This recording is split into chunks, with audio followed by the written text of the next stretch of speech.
Hello and welcome to If You Love This Planet. My special guest today on the show is David Freeman.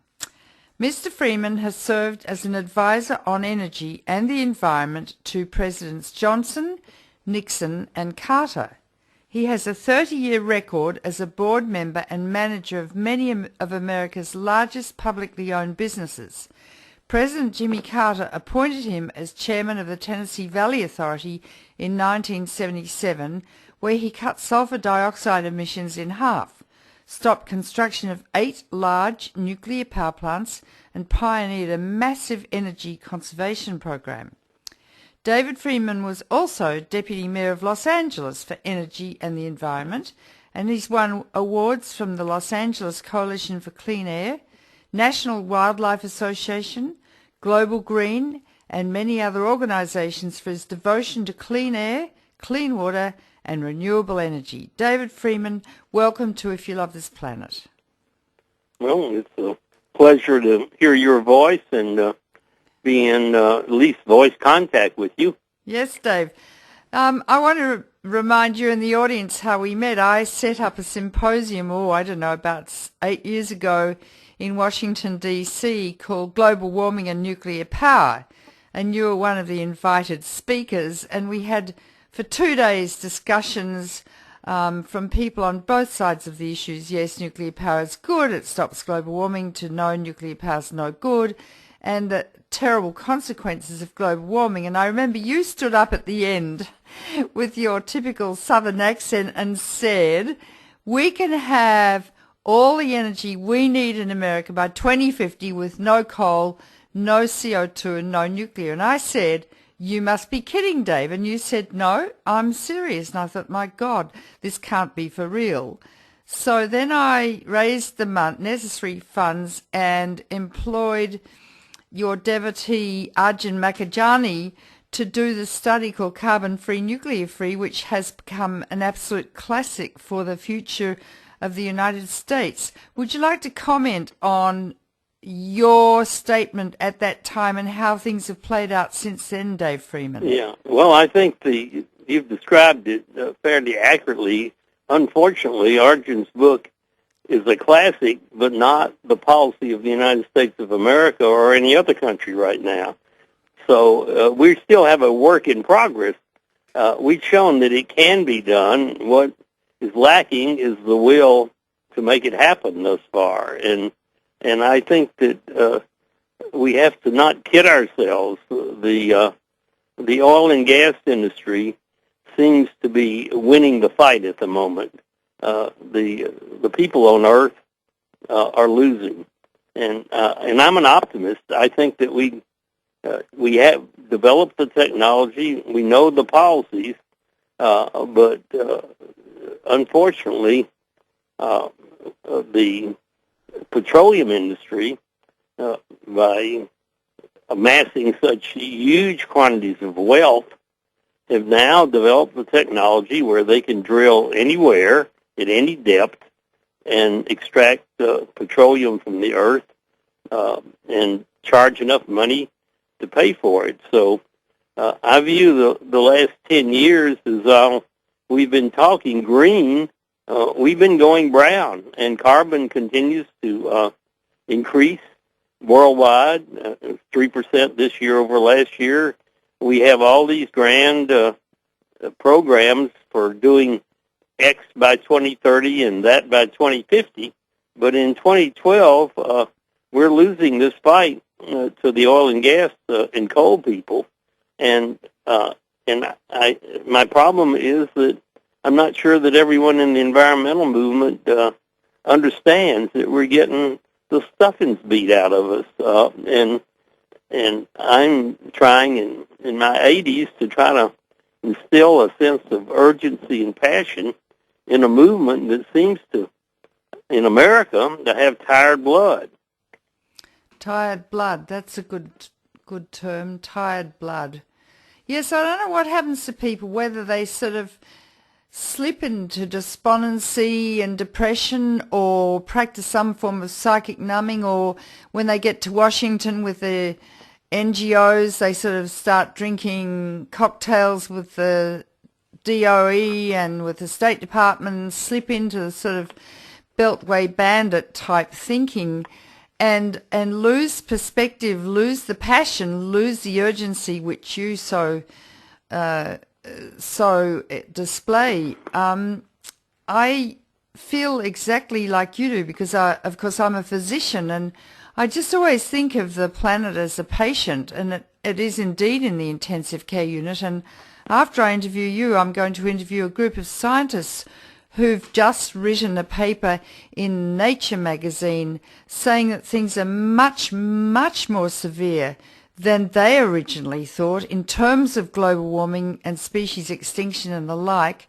And indeed, some of them even admit in interviews that they're really, really scared. So for scientists to say that they're scared, things are getting really grim, aren't they?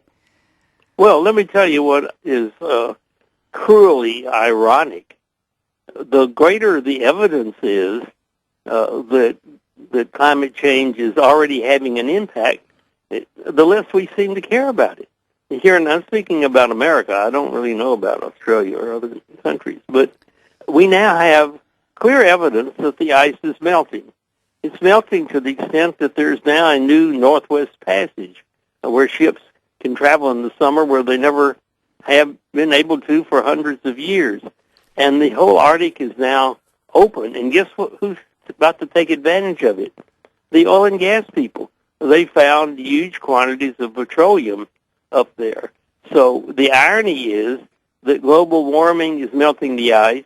The ice gone is uncovering huge new quantities of petroleum. They charge so much for oil that they have the money and the technology to develop it, and we keep putting a solar panel on a house now and then, and the carbon globally is going up when it should be going down, and in the world seems to be an avoidance behavior, you know, I'm trying as best I can. I've moved to Washington D.C. and getting a few people here. The one organization that seems to still have fresh blood, not tired blood, is Friends of the Earth, and I'm working with them, and we're now seriously involved in trying to keep one troubled nuclear power plant shut down, the San Onofre plant in Southern California, as an example. We figure if we can win that fight, maybe we'll reinvigorate the whole anti-nuclear movement, which should be everyone on Earth. But and you have to keep fighting. But it is really ironic that the more we learn that the science of climate change is very much on target, that we seem to ignore it more. Yeah. I mean, there was a greater support for doing something about climate 5-6 years ago when Al Gore was making all of his speeches than there is today. Yeah, it reminds me of a cancer patient.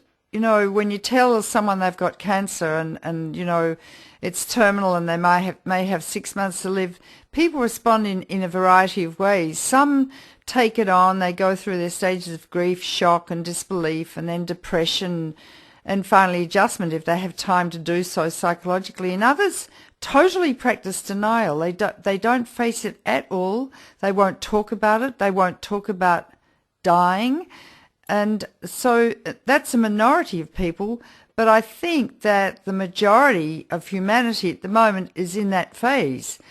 Oh, yeah. The more severe it is, the less they want to talk about it. Now, is there any way, Dave, that you can get to President Obama? You know, I just feel that he is a man whose interest in politics, in the smallest sense of the word, is overwhelming. I don't have the, you know, he is the opposite of Lyndon Johnson. Lyndon Johnson had real passion, and he stuck his neck out for the things that he believed in. One of them was terribly bad, the Vietnam War.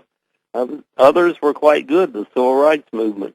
But he stuck his neck out and got deeply personally involved in passing legislation. Obama seems to me more like the professor-in-chief, the real cool cat that is just not going to get his own hands real dirty over anything. But can't I mean, you? I hope I'm wrong if he wins in his second term, but thus far, if George W. Bush had done the things on the environment that Obama's done, hopefully the movement would have been out in the streets, yelling and screaming. But he has come out for the oil industry's energy program, all of the above. He has publicly rebuked the head of the EPA by ordering her to withdraw a rule on smog that the EPA had worked on for 20 years. And he has ignored the largest oil spill in our history and the largest nuclear catastrophe on Earth. And he's for nuclear power, and he's now have the Interior Department that's handing out permits like they were Valentine's for oil drilling. Yeah. So, well, you work. But let me just shift a little bit. All right. While all that is factually true, we have in fact developed the technology that can enable us to become nuclear-free and carbon-free, namely the solar and wind technologies, and the ability to store power is advanced tremendously. The problem is that we just don't seem to have the political willpower to fight for it. But the cost of solar panels has just gone down, tenfold. It's now within the range of being economic on the basis of market prices that don't internalize the external costs even. And the wind power, on a day in Texas in March of this year, 23% of all the electricity was generated from wind power. So in Texas, not California, in Texas. The technology is there. We just don't seem to embrace a sustainable future. We talk about it. I think the greenwashing is the fastest growing industry in the last 10 years. Yeah. As I say, we have talked green, but we're going brown. I hate to put it that bluntly, but people need to know that. And the environmental movement, with the exception of Friends of the Earth, in my view, died and didn't even bother to have a funeral. What about NRDC? They're usually spot on many things. No, no. The problem with these organizations is they've acquired tunnel vision. The environmental community used to be a community. In fact, people in America used to live in communities. Now we live in splendid isolation. And I think if you peel off enough layers, the problem is that in the decade after World War II even, the lingering impacts of the Depression and the feeling of togetherness that we acquired during World War II spilled over for a couple of decades, and we were a community, and people cared about each other and cared about the things that we could do together. Yeah. But now the people in America view themselves as individuals. They've acquired an enormous degree of materialistic affluence, and there's a big element of victim mentality in people's heads. And basically it's all about how many pairs of shoes you own and how many cars and how many things you have, and it's self-oriented, so that people are not instinctively reaching out. People are not instinctively reaching out. For example, President Obama, one big accomplishment, the health care bill. Yeah. He did not sell that on the basis of take care of your neighbor. of the 30 million that didn't have insurance that we really needed to pitch in and help them get insurance. No, he sold it on the basis somehow it was going to cut costs and this and that and the other. There's no one appealing to our humanity and our community sense anymore, and therefore most people have shut that out. They've also shut out government. Ever since Watergate, no one trusts the federal government in America. And indeed, the politicians have been running against the government. Remember, Reagan famously said, the government's not the solution, it's the problem. And that theme has caught on. It's part of the victim mentality that people have to support their own feeling of entitlement. And this is not poor people I'm talking about. These are well-off people that just feel like that they deserve what they have and more and more and more. And indeed, the principal environmental issue, the third rail of environmental politics, the 800-pound gorilla in the room, is our material growth. Consumerism. That's right, and no one seems to be able to take that on. I mean, don't get me wrong. There are billions of people in this world that need a good deal more consumer growth. But how much is enough in America and Europe? And no one even asked that question.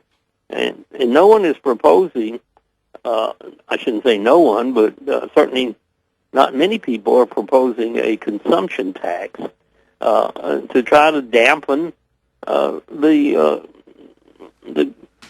things we buy. I mean, you know, that if we just continue on the American path of material affluence in China and India, it's going to be very, very difficult, if not impossible. We're doomed. We're doomed to get off of fossil fuels in time. That's right. That's right. But we're not setting any example in America at all. You know, and what's interesting to me, Helen, also, is that Obama and the Democratic Party have forgotten about the poor. You never hear them talk about protecting the poor. It's always the middle class, which means of just promoting more and more material affluence. What are they talking about in terms of the recovery? Everybody wants people to buy more automobiles, build more big houses, and more more of things. Whereas what we really need to increase is basically the education process and learn that there's, you know, no one is talking about maybe going to a 30-hour work week so everybody will have a job and we all earn a good deal less and learn to spend more time like you and I are doing right now just talking to each other. Yeah. I don't know. It's fascinating to me how we have grown so much wealthier and become poorer as a result. Life, liberty, and the pursuit of happiness. You can't pursue happiness. Happiness only comes by serving others and serving the planet. It doesn't come by pursuing happiness. I'm interviewing Dave Freeman, who has been an advisor on energy and the environment to both Presidents Johnson, Nixon, and Carter. And on that note, Dave Freeman, you were a very influential person in the Carter administration. You put the solar panels on the White House. You turned the thermostat down. You got Jimmy Carter on television wearing a cardigan. Which I'm not responsible for that TV. Which people That's thought his PR people thought was in for a dig. But and Jimmy must still have a good relationship with Obama. Can't you, with your contact with Jimmy Carter, get to Obama? What if we both go there? You can do all the coal. Helen, you're still like a gal that just got out of college with your enthusiasm and feeling that if you can just talk to the man. Let me. I wish I looked like that, Dave. let me give you a little political reality. Okay. This is a true story. When a bunch of people came to Franklin Roosevelt with the idea of a WPA, of a government program to create jobs.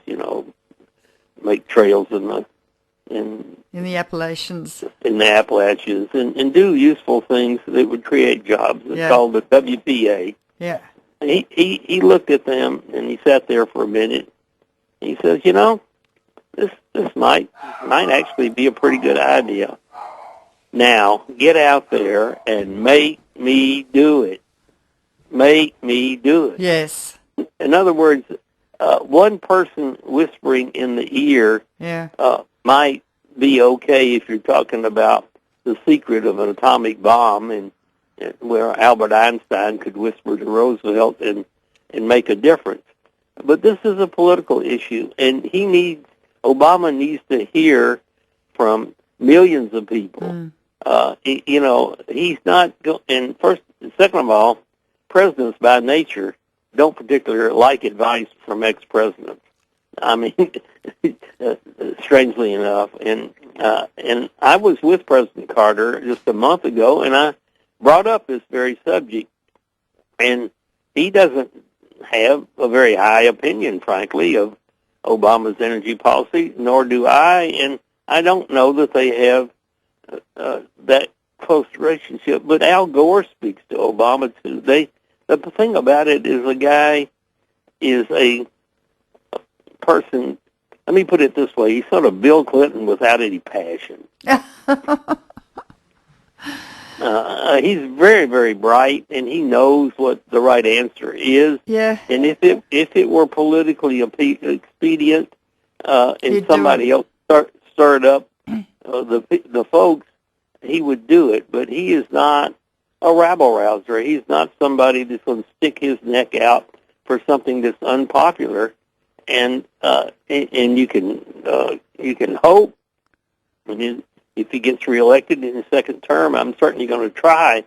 But here's the right answer, and this is another true story.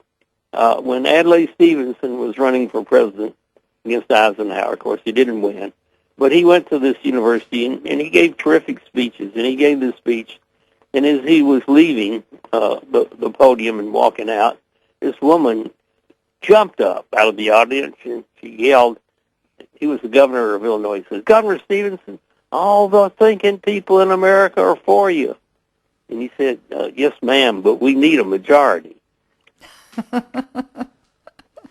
I think there are a lot of thinking people in America that would agree with what we're saying, but we need to get out there at the grassroots level and with the younger people and try to reignite the kind of consumer movement that we had back in the 70s. What we really need, Helen, is a young female version of Ralph Nader.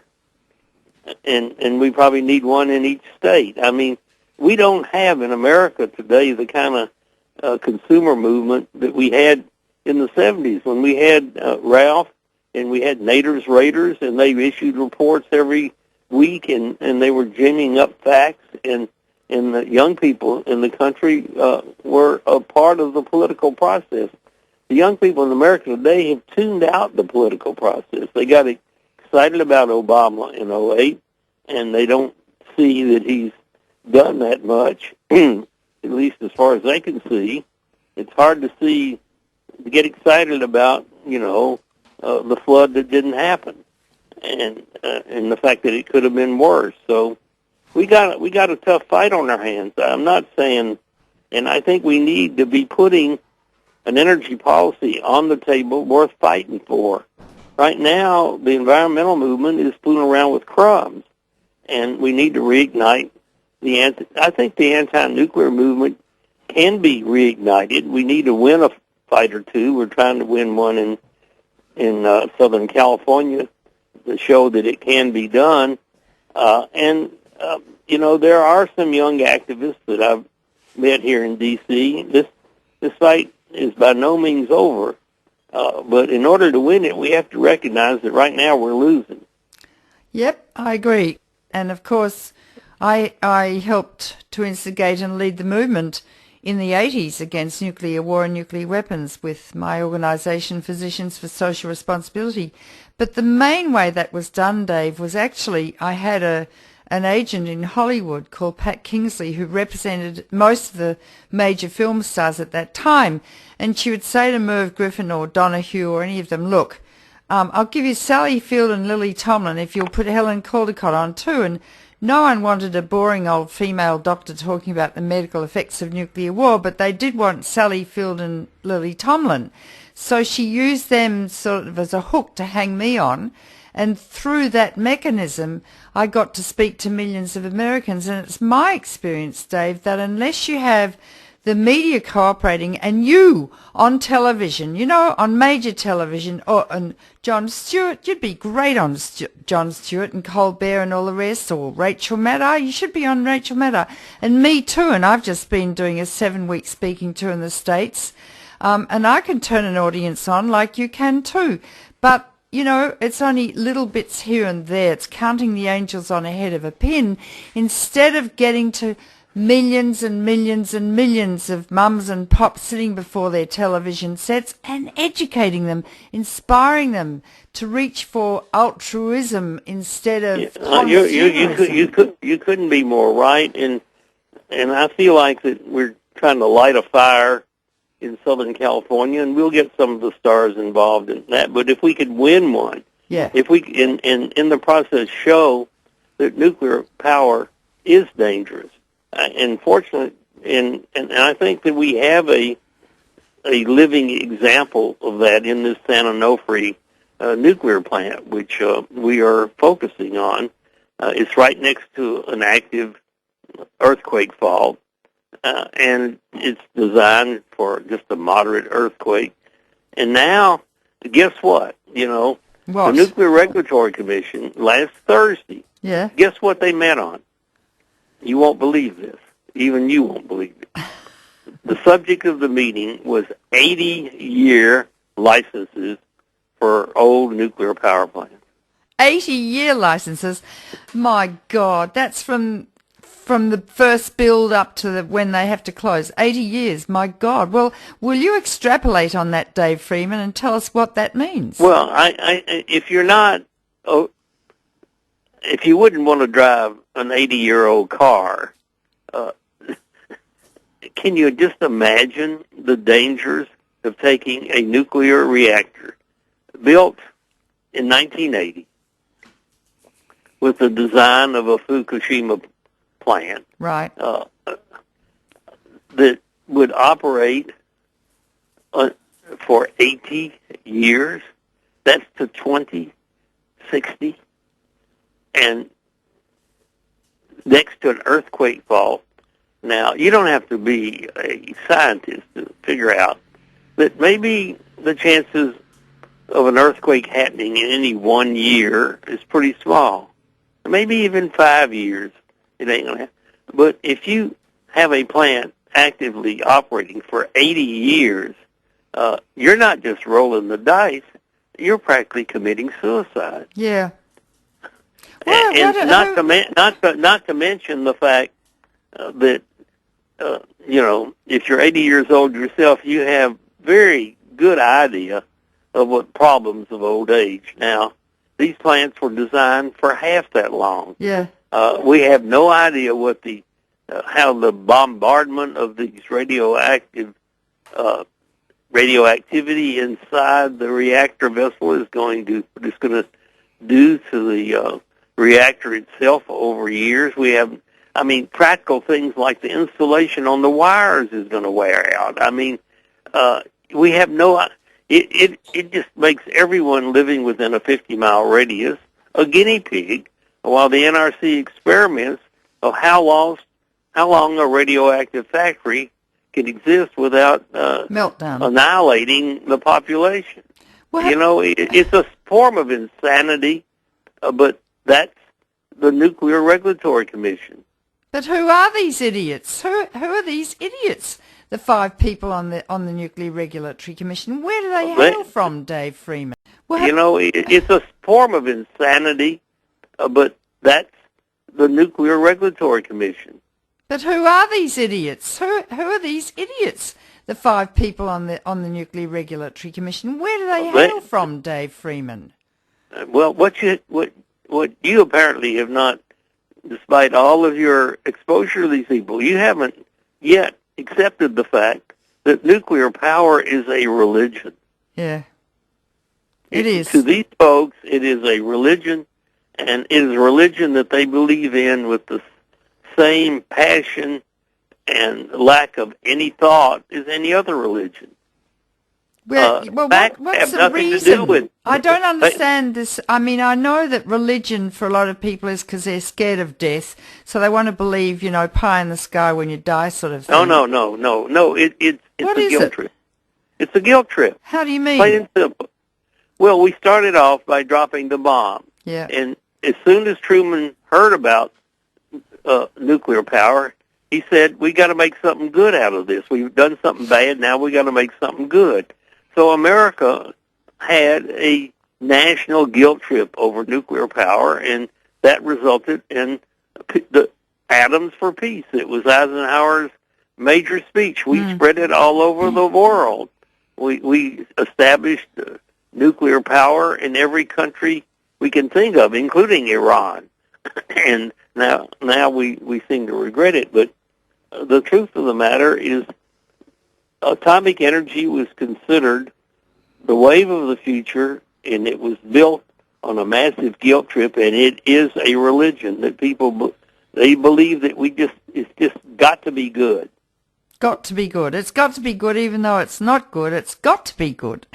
Facts have nothing to do with it. I mean, have you ever spoken to a Orthodox Jew or a hard right Christian or a Muslim of extreme faith? Facts have nothing to do with the subject.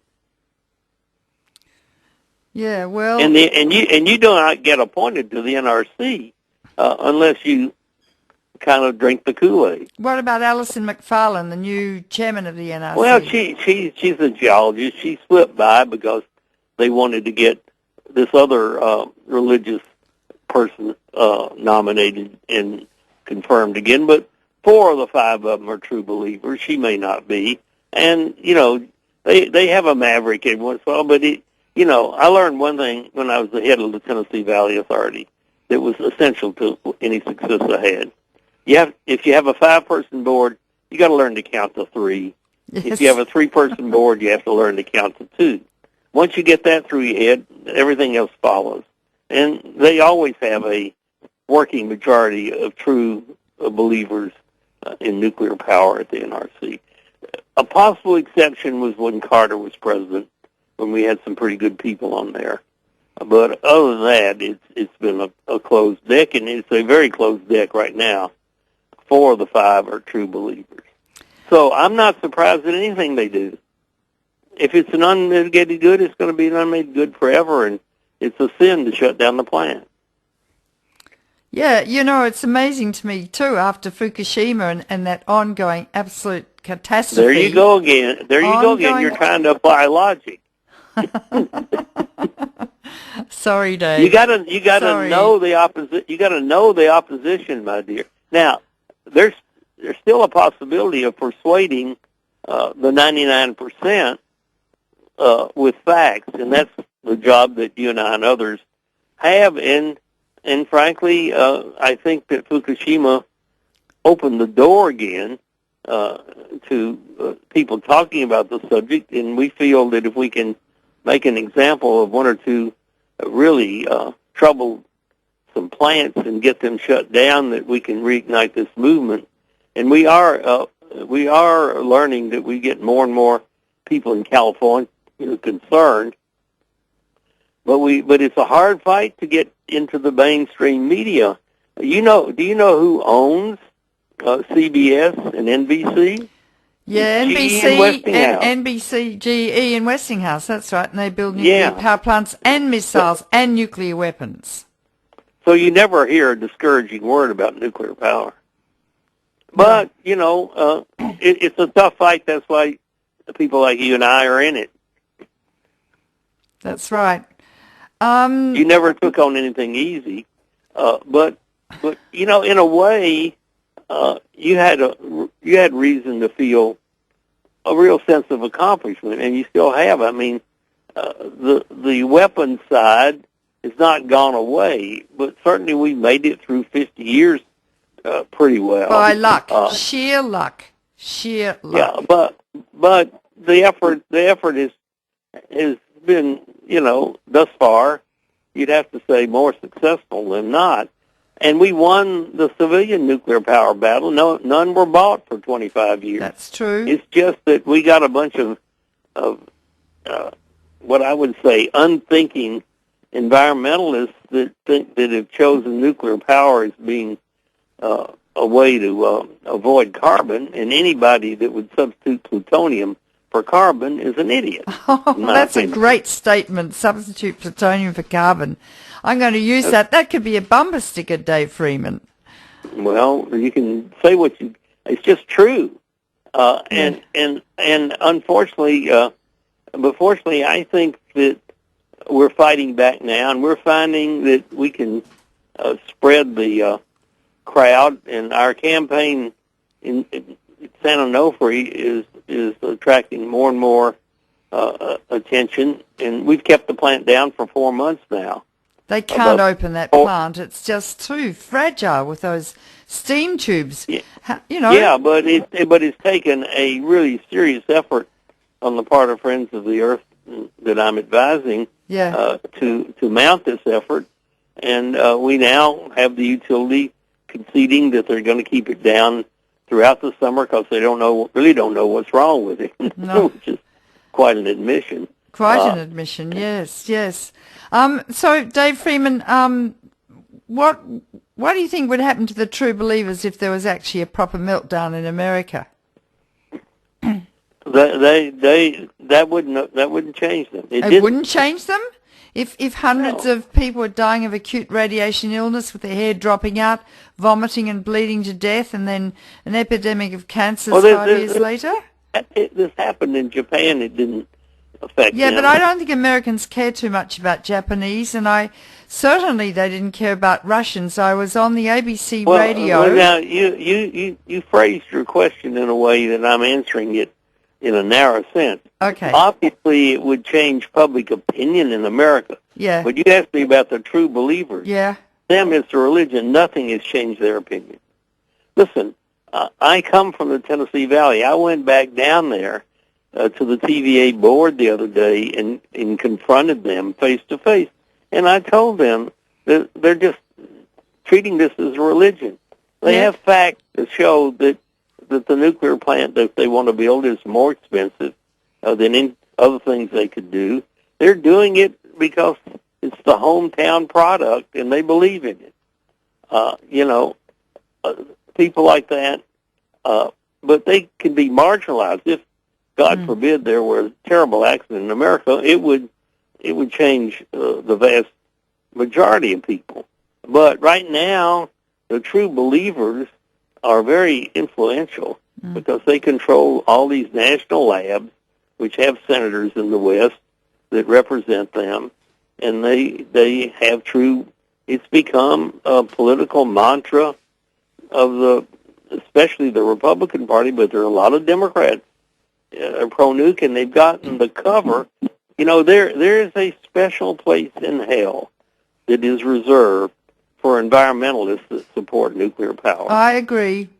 Because they've given a thin veneer of cover to the nuclear industry.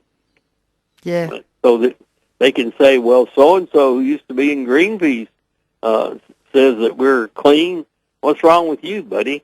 I mean, it's difficult to combat that kind of combination. Well, I'll join Edward Teller in his special place in hell. Mr. Teller once came to a big meeting in the Tennessee Valley when I was chairman, and Senator Baker had called the meeting, and he was sort of a friend of mine, and Teller sat down next to me. Yeah. He didn't say hello. No. He didn't say anything. He turned to me and says, Mr. Freeman, I believe that I disagree with everything that you've ever said. To which you replied? Those were his exact words. I think I said, yes, I'm very proud of that fact. Well, I'll tell you a funny story about Edward Teller. I was invited by a southern university, I can't remember which, to go down to debate Teller and who's the actor who played God or Moses in the film? What was it? Charlton Heston. I was to debate Teller and Heston along with Admiral LaRoque and me. And anyway, I said, look, I'll come on one condition, that I get the last word. So, okay, that was all right. So I arrived, and then Teller arrived later at this small airport, and they told him that I was getting the last word. Well, he said he called a special meeting of the board before we were to appear, and it was to be televised. And he said, I will take this university down if you don't give me the last word. And I thought, bugger you. I'm a female. You did Oppenheimer in. You destroyed him. You're not going to destroy me. And so, I would not concede. And the poor old president of the university was slipping on his chair almost under the table, And finally I thought, and he was so pig-headed and obstinate. And I thought, you're really a killer. You are, psychological killer. Anyway, after half an hour, I thought, well, it's only a debate. So I gave way, and the president jumped up and gave me a huge hug. But he was scared of was that I would expose him, and stupidly, being brought up to be an Australian lady, I didn't do that, and I should have done it. I got a glimpse of how evil this man really was. Well, he didn't let the truth stand in his way, that's for sure. No. How did you... Well, Dave, are you a physicist by training? How did you come to... No, I'm not a physicist. Well, what are you by training? Well, I went... I'll tell you, it's not a short story. I went to Georgia Tech and studied civil engineering and was any good at it. And after 4 or 5 years of struggling as an engineer, I went back to school, and I went to law school, and I graduated first in my class. So my formal training is in civil engineering and law. I know physicists for what they are. I mean, they're usually very intelligent people who are dedicated to their profession, and they're mostly fairly narrow in their thinking. Now, the really brilliant ones are very brilliant, but, I always thought that the fusion research program was a welfare program for high-energy physicists. Of course it is. It's their wet dream. Yeah, and it goes on and on and on and on. So, I at one time I was in the science office because Johnson placed me there to keep me out of politics. Why did he want to keep you out of politics? Because he was from Texas, and he was an oil man, but he knew that we needed an energy policy, so he hired me to begin to lay out an energy policy for the country. But he didn't want it, and he knew that the oil industry would just tear it apart. And so he was trying to protect me, and he did. And the interesting thing is that I would then see all these, Princeton would come in every spring with, quote, a breakthrough on fusion power, just trying to get more money for their tokamaks up there and all. So I know that these scientists can be ardent lobbyists for their pet projects, and so I treat them as just another bunch of special interests, really. Well, how did you learn about the evils of nuclear power? What did you read, or who had an influence on you very early, Dave Freeman? Well, how did you learn about the evils of nuclear power? What did you read, or who had an influence on you very early, Dave Freeman? Oh, I learned this the hard way. The people say that wisdom comes from experience, and experience comes from lack of wisdom. And I've had a lot of experience. I started off my life as a advocate. I applied for TVA's nuclear program as a young engineer because it was pictured as a wave of the future. And then I was one of the first persons in the federal government with an energy responsibility, and I saw that our research work was just centered entirely on nuclear power. I once called a cross-cutting meeting of all the agencies and showed the director of the budget that nuclear power was getting 95% of our research dollar, and there was nothing on solar and very little even on coal research. It was mostly all nuclear. And he said, well, I can't do anything about it. I have to deal with these agencies one at a time. And at that moment, I decided that we needed a Department of Energy, or needed someplace where we could look at these things rationally. And basically, I got into the Carter administration. And even then, I learned enough I began to be skeptical. I was not anti-nuclear when Carter appointed me to the TVA. Really? But no, I wasn't. And initially, we were building this armada of nuclear reactors. I gave John Stennis a letter who tried to stop my confirmation, and I promised him that I would complete the Yellow Creek nuclear plant. And then when I got in there, and after a few years, and we got our conservation programs going, and I realized all of the problems with nuclear power, especially what to do with the waste spent fuel and all, I became skeptical. But let me tell you the thing that really drove me to shut those plants down. I have to be honest. It wasn't the pure safety issue at all. It was causing rate increases. These things were coming in way over budget, and our conservation program was working. And I went back to Senator Stennis and told him I had to shut down Yellow Creek, even though I'd promised I wouldn't. And he understood. He was a bigger man than people think. And he looked at my numbers, and he said, well, you're right. He said, you got to do it. So I shut those plants down, and I still wasn't, emotionally or any other way anti-nuclear. They just cost too much. But then I went to Sacramento, and where the people had voted down a plan, and I had the job of decommissioning, and I began to realize that this thing was even expensive after it was dead. Mm-hmm. and then the thing that turned me around is in 91, I took a trip to Chernobyl. Yeah. And seeing is believing. Yeah. When you go out there and you see a tombstone with the names of 10 villages on it, and they're all dead, and the land is all dead. And I went out into that desecrated area, and there were a few old people still living there. When I told them about the ideas of solar power and things like that, and they started crying, it just hit me that this stuff is just unbelievably deadly. Mm. And so after that, I began to realize that we were dealing not with something that was too expensive to use, but it was just too dangerous. And so it wasn't Chernobyl itself, but it was going and seeing. And that's why I think if we could get a bunch of people to actually go to Japan and see what's happened, that might help too. Well, Senator Wyden went from Oregon, and he was absolutely devastated. Yeah, he reacted the same way I did to Chernobyl.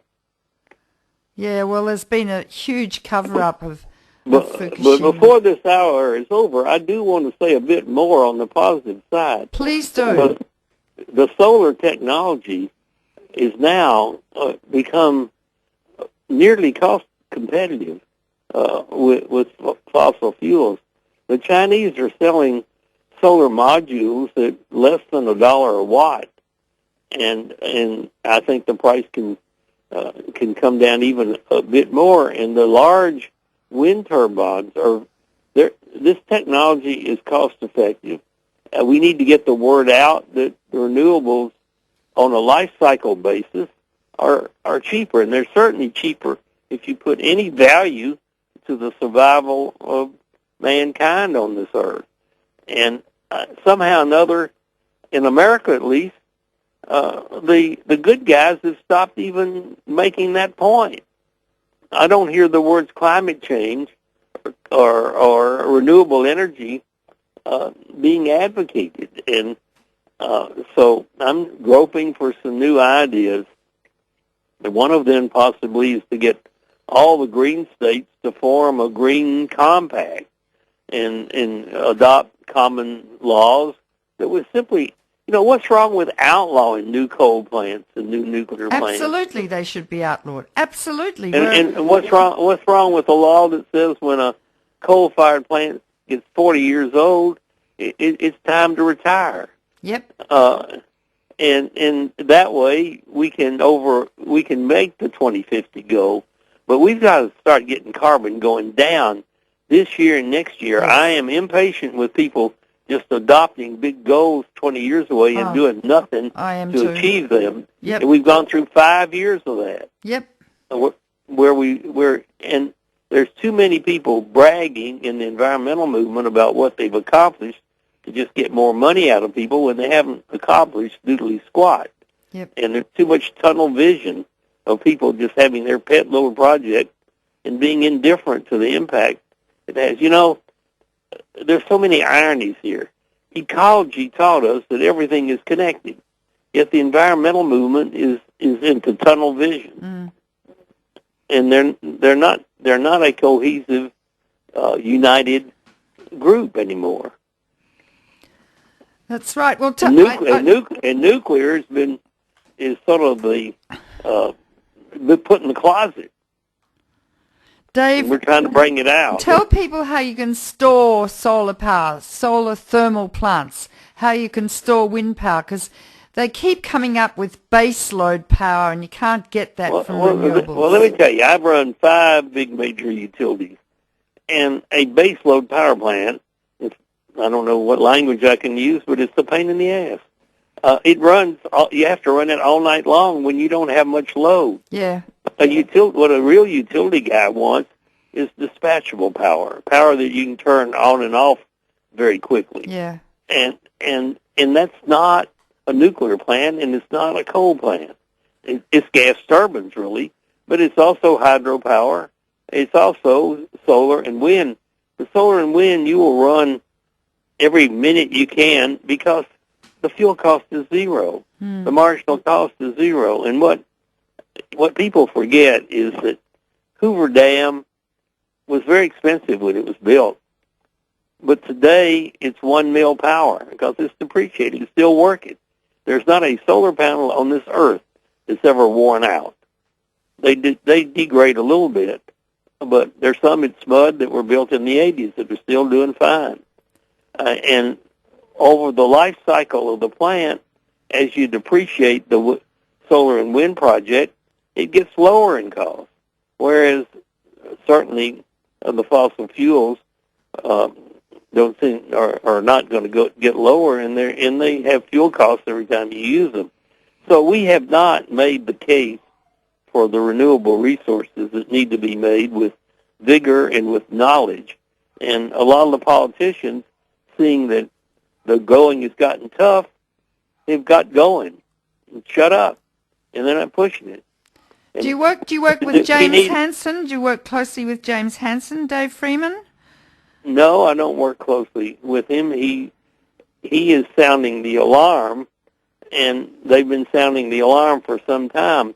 What we need are more people that are sounding the positive message that there is an answer. It's an insurance policy.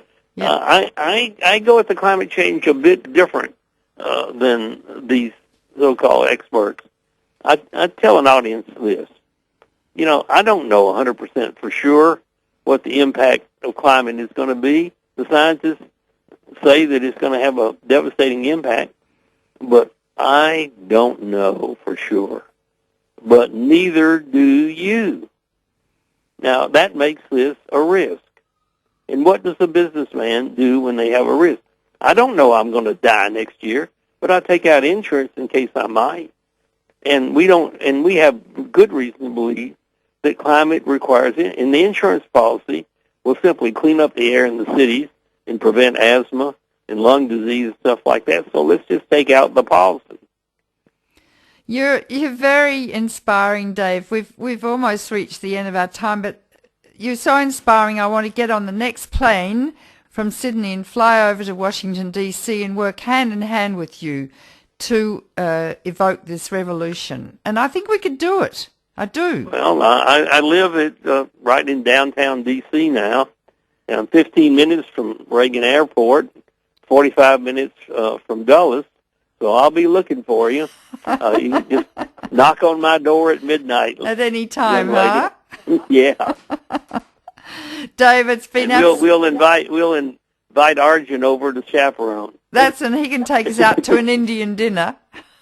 Yeah. Well, there's a great Indian restaurant right around the corner from where I live. Oh, yeah. I love even Arjun said it was the best he'd ever seen in D.C. Well, that's very high praise from Arjun. Yeah. Yes. Well, good to talk to you. Yeah, good to talk to you, Dave. So let me know when you're coming. I'll see you soon. All right. Bye-bye. Okay, bye.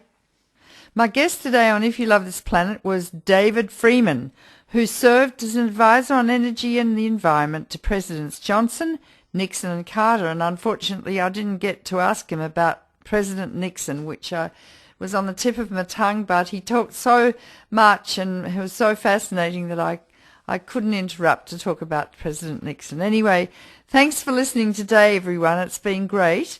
A lot of fun and very inspiring. If you want to support us, go to ifyoulovethisplanet.org and please donate, because we have to keep going. We have to keep going. This is such an important radio program. Education is the key. As Jefferson said, an informed democracy will behave in a responsible fashion. This is about informing. Thanks for listening again. We'll be back with you next week with another fascinating show. Bye for now.